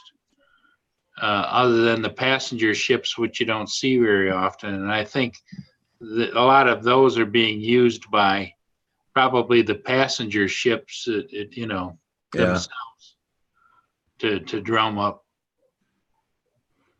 notoriety and get people interested. Well, I guess I'm not going to be able to find that. It's like this one here. That's a passenger ship right there, Roger. And it's not the most beautiful. It's not like the Pearl Mist, but it's 800 views, Yeah. But here's another float down. Okay, this is 2017, and it only got 636 views. So, and yet the other one was what, 3 or 4, 5,000 views. I think. So it's just kind of hit or miss, I think, and it might be an evolutionary thing. These are older videos. Yeah. And maybe I wasn't that popular back then, and people aren't going to go back through my inventory this far, Yeah. because it's like, okay, Well, the fact that you have like them named properly, so if somebody wants to go yep, they can specifically Science look. Archive, yeah.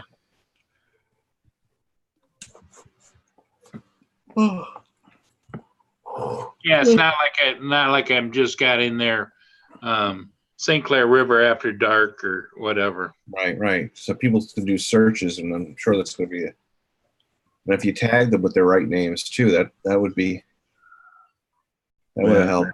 Well, since we're looking for the USS Detroit, I'm sure we could just go up and search for it and see how that one did in relation to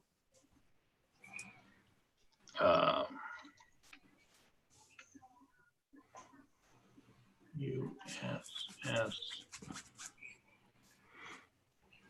Come on. Oh.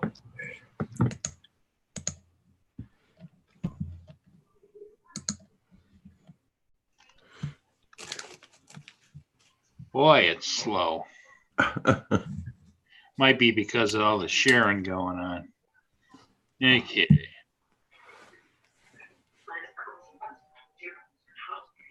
USS Detroit.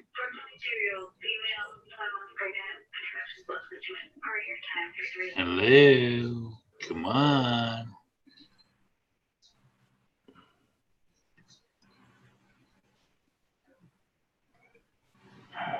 There it is right there. 4,700 views. Okay. Hmm. And what did we have on the other one? 29,000. 29 or 30,000 views versus, and this is the same as you can tell, same style ship, but it was Okay. 2 years ago. Okay. Huh. 4K, Yeah. So anyway, I'll stop sharing. 13K. Yeah. So yeah, well, when I started, I was doing. It seemed like I was going to do something good, and then because like it turns out that just BMW guys are just love to see videos of BMWs. Cause Yeah. Yeah. like this was 97,000 views.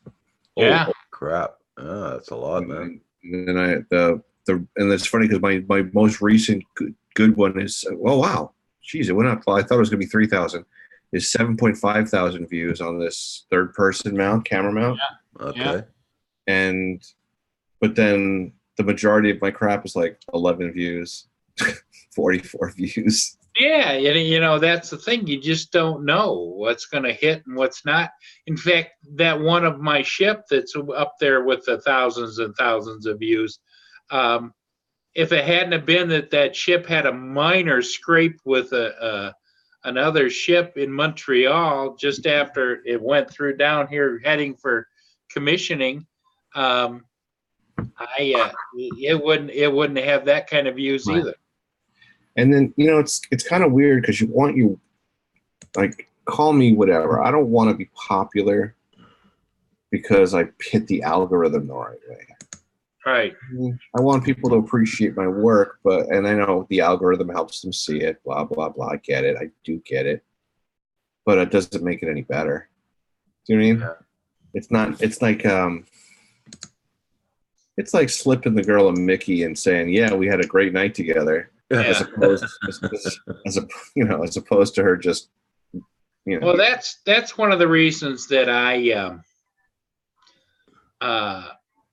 that right from the beginning I pretty much cataloged it just like you would in a library. If you're looking for something, you put it in and you'll find it. Versus the artistic side would be to sailing on the Great Lakes and by Paul Murray, you know what I mean? Right. Which is more of an artistic title, Right. Steve Carpenter says to Paul, I don't know how you are able to fly the U.S. naval vessel, Paul. Can't do that here in California. Well, technically, It wasn't commissioned yet, so it wasn't a USS naval vessel. But also, I've been flying so long and so many, I get calls from Coast Guard ships and everything. We're going to be passing through. Would you take some video? Because, you know, it's not very often that the people that serve on those ships get to kind of show it off the way that I can when they're underway to their family and friends back home. You know, so it's a different situation where they're not in their home port, they're underway, they're passing through a civilian area. There isn't any major restriction. Plus the fact that I'm a 107 pilot, commercial pilot, gives you some leeway. And all the border agents and all the feds that are here, you know, with the border crossing and everything else, they all know who I am. You know, I've done seminars with them, showed them my equipment and everything else. Be right back.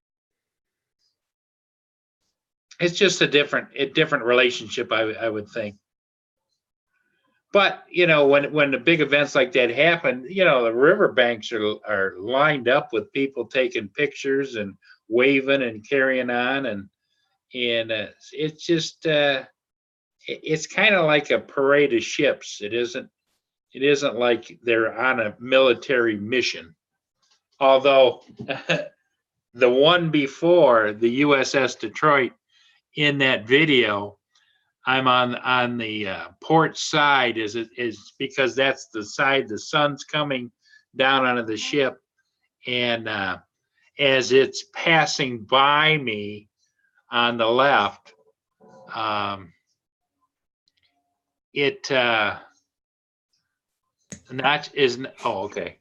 it's passing by, there's somebody in the gun turret on the side, swings the gun around and aims it right at me, at the drone. And I thought that was kind of funny. I'm sure he thought it was funny too. But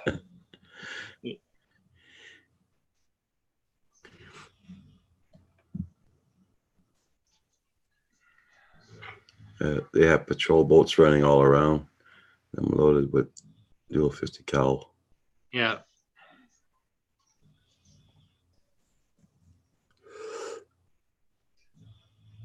Hey, Carpenter Rick. Good morning. How you Well, doing? I'm sure there's a standard operating procedure, but they were coming. That ship was coming down from being heading to be christened, and it was kind of in transit. It hadn't been in service yet, even though it had all military personnel on board. They were doing some shakedowns on the way, but yeah, I don't think I'd. Like since in California where you've got naval ships that are on mission and on doing their thing and everything else, it would be different. Carpenter Rick says, I thought I was the only one working night shift.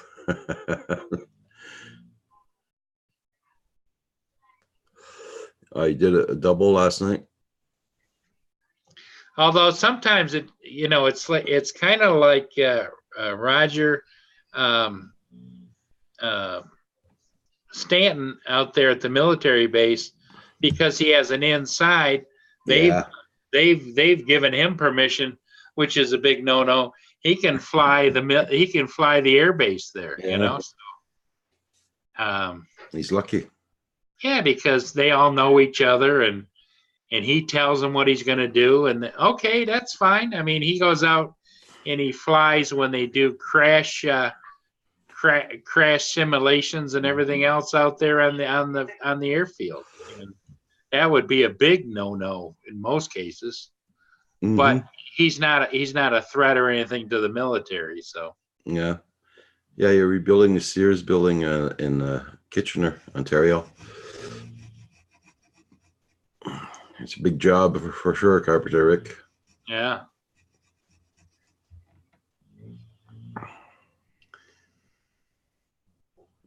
Well, I'm glad you got a job. That's for sure. Oh, he's in Kitchener? Yeah. Well, he's working in Kitchener. He lives in Crap, I can't remember the name of the place where he lives there exactly, but I know he's working in Kitchener. Uh,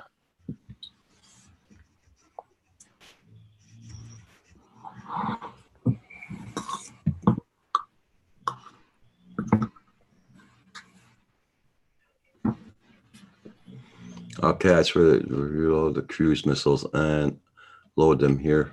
Okay. Cruise missiles. I got one snoring here in my ears right now. yeah, I hear her, but she is just having a great little snooze. You got the ear up. She's on guard, but hidden. She's such a sweet gal. She reminds me a lot. The personality that Mia has, you know. Okay. Okay. That's where Carpenter Rick originally lives. Is in not Manitoulin Island. Manitoulin Island. Mm. Yep.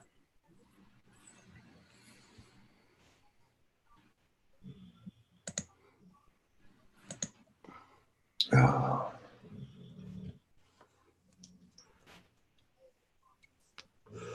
Sometimes at night she snores like a drunken sailor.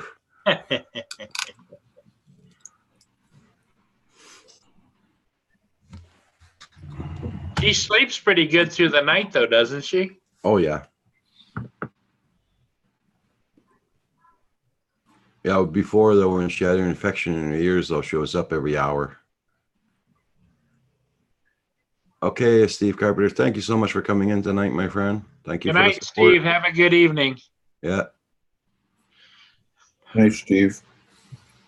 Yeah, Mia sleeps really good too, but then she's raring to go out and get her breakfast and.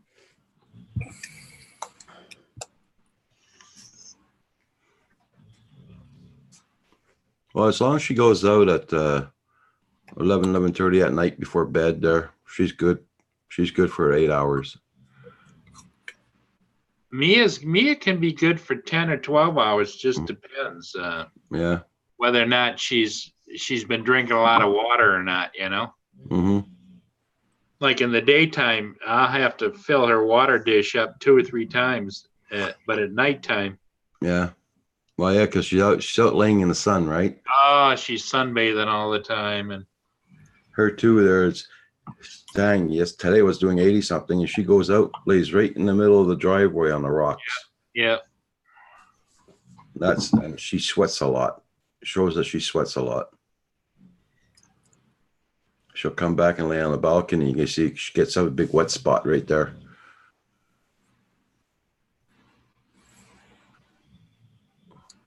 Hey, Junk, wait for it. How you doing?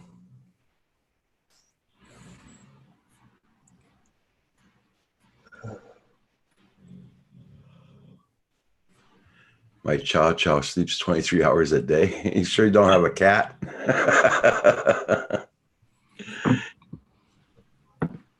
Ben sleeps about 20 hours a day. Yeah. The other 4, he stares at me. How old is your dog now? How old is your dog? 10. 10? Same here. She's 10 years old. He, when I'm home though, we'll go out and ride the scooter every day, at least 2 or 3 times a day, and go out, just do something, go to the store, do anything, go have a beer. I only drink with my dog.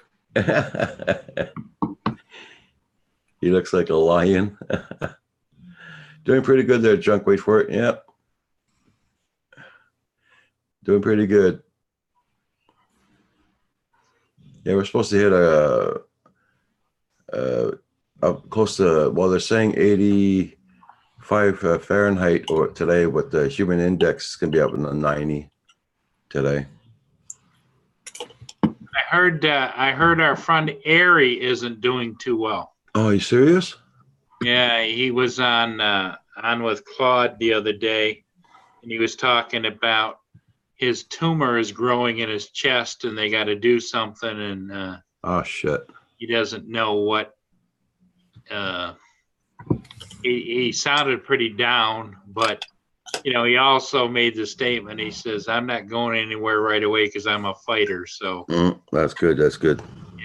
yeah, Hey, Manic Magic, how you doing? magic.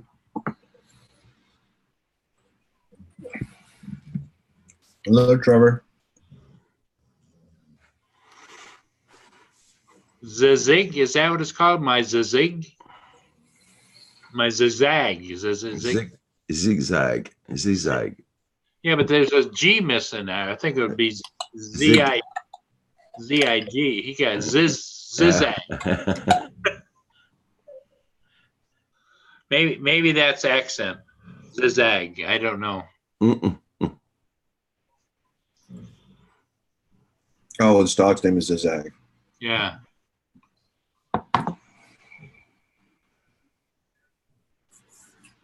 I think after he typed it, he wanted to clarify that. Yeah.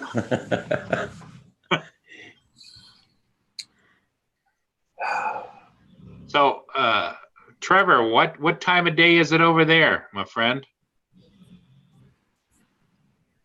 It's 5:45 in the morning or in the evening. I think. In the morning? 5:45.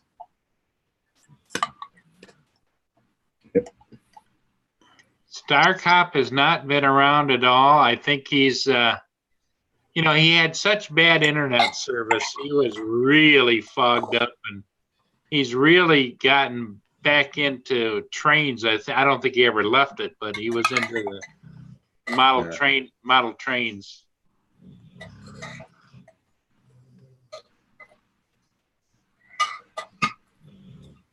5:15 p.m. over there, Manic Magic. Okay. Yeah, you were close, Nacho. What did you say? What was it? 5:15 p.m. 5:15? Yeah. He's in Australia. Yeah, but but it's 3:47 here. How can it be off by a half an hour? Yeah, that's exactly my point. I could see if he said it was 5:47. Right, because it should be 5:47 a.m. there. Or p.m. PM. Sorry. Yeah. I don't know. See, on my screen it only shows. Maybe he missed fat fingered to 5, and although the 5, the 4 and the 1 have 2 in between, so I don't. That's really fat finger. Yeah. Depends on the time zone.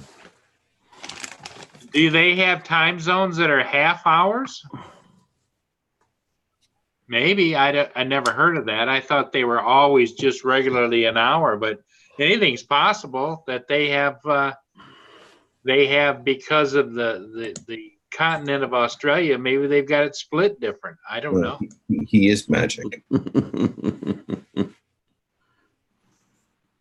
Now I have to know time zones of Australia because I have to.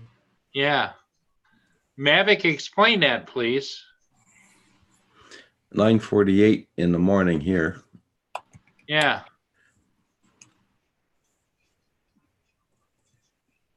Oh, Carpenter Rick says yes. Oh, so they do have their time zones are off by a half an hour of everybody else. Wow. Didn't realize that. Oh yeah, there is one. The Eastern Australia is half an hour. It's 8:30, 9. I'm sorry, 8, 9:30, and 10. Which I don't know if that makes any sense. I'm looking at a map. Yeah, because Magic comes back and says 9:15 in South Australia. Yes, half-hour zones. Right. Wow. That'd screw me up. I'll tell you what. If I went down.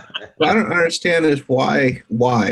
Because Western Australia, according to the map, is 8 hours, right? 8 hour UTC 8.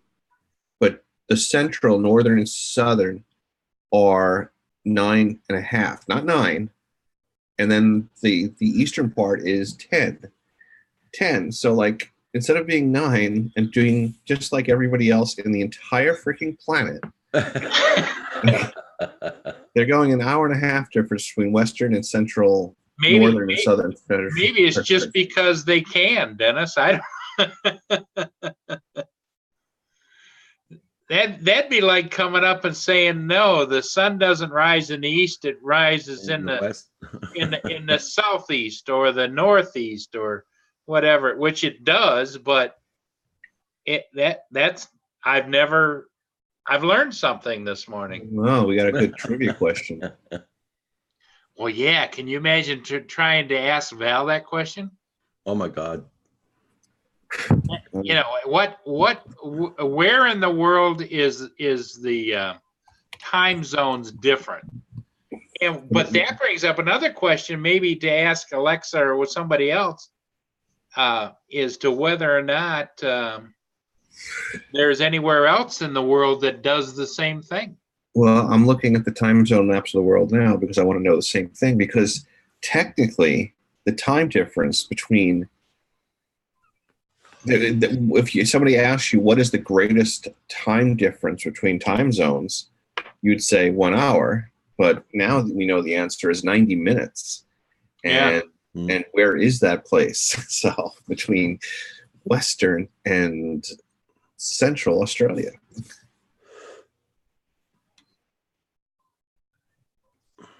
I want a good map. So his Australia doesn't exist. So what's this? Well, that just supports the fact that Australia doesn't really exist. It's make believe. That's because in Australia they raise unicorns.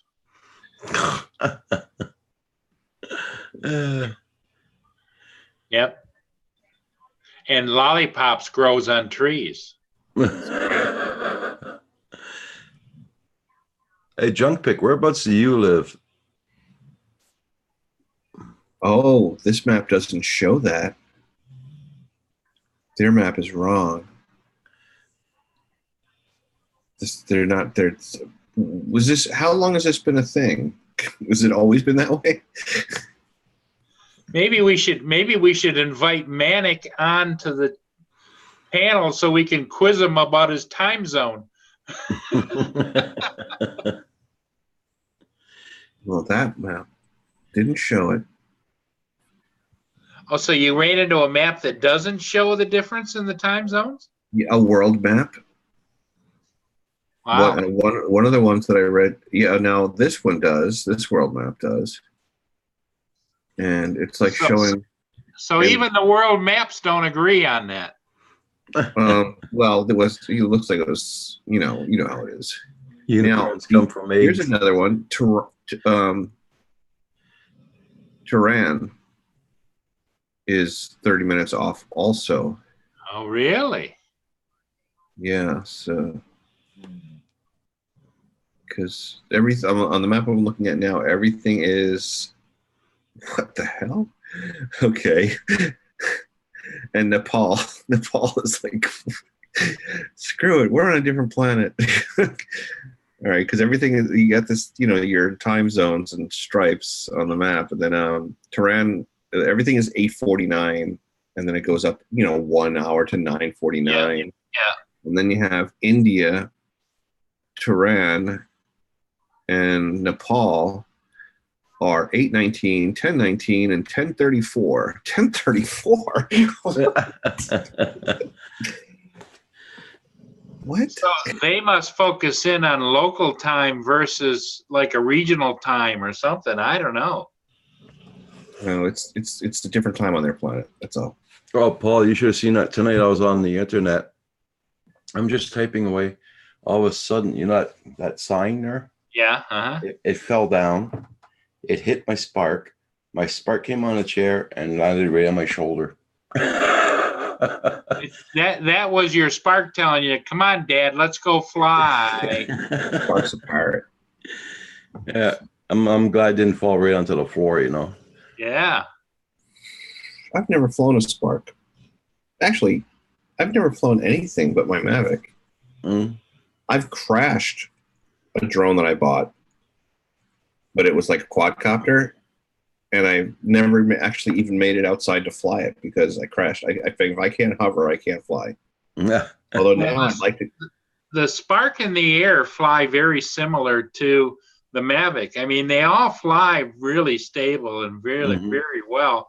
The only difference, of course, is the distance because The battery life. the battery life and the Wi-Fi, you know? Mhm. Right. Well, I actually, I'm disgusted I couldn't figure out how to manual focus the drone tonight.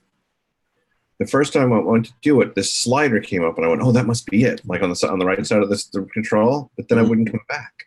So I was like, what am I supposed to do?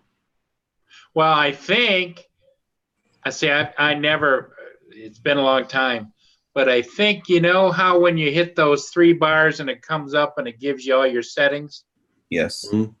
I think if you switch to manual, then you go back and you tap to focus, then it focuses and it stays there for whatever you're shooting. Like a focus lock. Yes. I really like the Mavic Air, but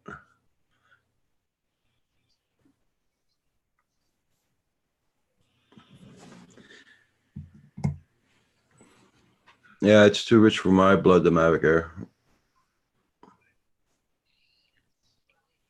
Oh, enable manual focus. Maybe it's not enabled. In the general settings. Yeah, there's a general settings too, I know. Yeah. Might not be enabled because I'm looking at. I don't like to read contract. So what I do is I always look at pictures and it shows you screenshots of what the settings should be. Yeah, I think it's one of the settings when you go in and you select the camera icon. I think that you turn on and off the manual focus. And the reason I don't turn that on is I don't want to have to manually focus all the time. And I didn't experiment with it to find out whether it just asked you if you wanted to manual or autofocus or not. I don't know. Yeah. Well, the drone's not coming with me tomorrow night because I can't fly it there anyway. So. Carpenter Rick says the Mavic Air is old tech now. Mavic Pro is like the oldest tech, right? Well, no, I mean, no, the oldest tech was back with the Inspire ones. Right. I'm just saying in the Mavic line, but that's the reason I sold my Inspires because they're running Lightbridge, which was yeah. It's that I call it slow bridge now because it's not, slow bridge. Yeah. It's not the light speed that they talked about. It was something to have at the time, but yeah, Lightbridge for me just doesn't have the oomph and the reliability in a world where we're getting more and more radio and electronic interference. Yeah. How many drones do you have, Paul? Right now, I'm down to 2. At one time, and I've owned them all and have bought and sold and bought and sold and bought and sold. And what do you have right now? I have the Mavic 2 and the Enterprise. And I just sold the Enterprise Duo because I had it, played with it. I flew it about 3 or 4 times and sold it. Okay. The Duo, of course, has the thermal imaging and the regular camera on board. Okay. But I decided that the way technology changes, you don't want to be sitting on anything too long. That's right. No, my Mavic Pro isn't worth selling. As clean as it is, it still shocks me how clean my Mavic is. Because you've seen the dumbest shit I do with it. Excuse my language. Well, I was sitting around here thinking tonight which one I should sell between the two.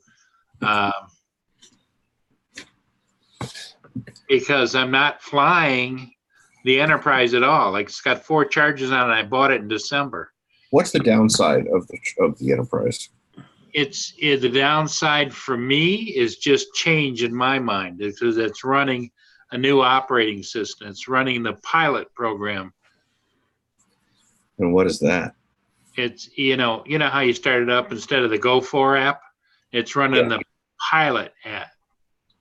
And the Pilot app is a little bit different layout, still basically the same. It's the same but different because it also has that APAS system where it's tracking other aircraft and it shows them on the screen and it shows you Okay. flying at 20,000 feet going across and it's like I find that almost a little distracting. Plus, it starts to add in all of those areas that you can't fly into, that it automatically, if you're moving forward, it just stops. It doesn't give you any warning or anything. It just says you're not going any further in that direction. Carpenter Rick is asking, how was the thermal? Oh, it was pretty good. I mean, it wasn't all that bad. If you go to my channel, you can look up and see. I put a flight in there with the Dual, and what I did was I edited it. The interesting thing about the Dual is it downloaded 2 files whenever you flew. The one file was for regular RGB video or pictures or whatever you do, and the other file was a thermal file. So you had parallel identical files. So if you wanted to look at something in thermal, you just go over to that file. And what I did is when I edited it and put it on there, I just progressed it, switching from one to the other to the other. But yeah, it for the money, because before that on my Inspire, I did something crazy and I went out and bought a thermal imaging camera for that one. And it was $7,500 just for the camera. God. Yeah. And then I turned around and played with it for about 6 months and decided I better sell it. And I sold it and got a whopping $3,200 for it. See, that's why I need to use my Mavic Up. Yep. Because it's like the most expensive toy I've ever bought. In my mind, I justified it like a lens. I sold a lens to buy it, one of my big lenses. Yep. But it's just not. I can't get into this. I can't get into the keep up with the Joneses of every new thing that comes out with drones. And that's the thing. If you buy anything, it's like when you buy your lenses. You're buying a hunk of glass that's not going to technologically change. Not as fast as the electronics. Yeah. But electronics, here today, gone tomorrow. Get that right. Hey guys, I think I'm gonna probably close this down for tonight. We only got 4 people on here, and it's not moving. So I was about to leave and go to bed too. So yeah. And I better hit the like button. I forget to hit the like button. Roxy's snoring so loud there, she's drowning out all you guys. Anyway. Yeah, it's 4 o'clock. So you did your 2 hours, Roger. Yeah. Did you get it? Did you get any spike at all at first? No. Or Well, no, but the first I got 9 people, and after that went down gradually. Yeah. But it's normal. I noticed that, but it's summertime too, so lots of people are working. Everything is less. Yep, Yeah. I get it. Yeah. Okay, guys. I'm going Hey, to wish Roger, everybody a good night. I'm glad I was able to stick with you for the whole thing. Yep. Me too. Whoop, there he goes on the screen share. Yeah. I was just wondering if the screen share could be used as like if you could use this like OBS in a way and have like an intro and an exit, and then just share the intro when you start it, and share the exit as you leave, instead of us sitting around looking at each other going, "Is it off yet?" I don't know. Curious. I don't know. Curious. You know me, always trying to make things work differently. Yeah. Good night, everybody, and you guys have a great evening. And just remember, if all of us can leave you with one idea, is get out and fly. And the second thing is, whatever you buy, it's going to be at this price, and when you go to sell it, it's going to be at this price. Yeah. And support Val. Yeah. Support Val and Roger. Yes. Good night, everybody in the chat. Have a good one. Bye bye.